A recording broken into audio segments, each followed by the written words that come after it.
I would tell you that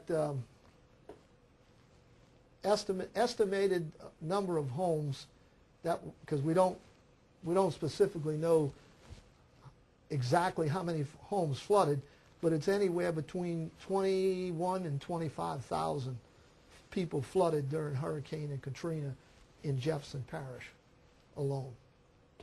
Do you have a standard sort of a speech that you give people if some guy comes to you and say, look, I know I'm on a slab, I know I flooded several times, I just, just let me rebuild, what do you have a sort of an explanation or an answer for that? Well, first of all, in other words, what you have to do is determine whether or not the structure is substantially damaged.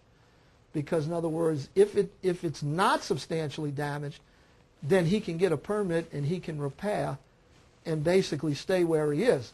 Now, if he falls into the substantial damage category and his structure is below the required base flood elevation, then it's mandatory that he elevate based on the Jefferson Parish floodplain ordinance.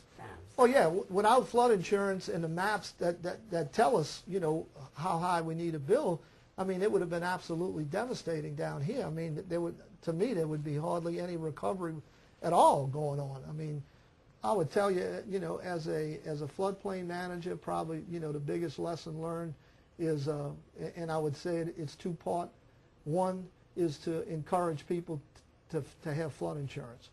Secondly, if you're not in compliance, mitigate your structure to protect not only your belongings, but your structure as well. And that's probably the two biggest lessons learned that I would tell you out of the Katrina experience.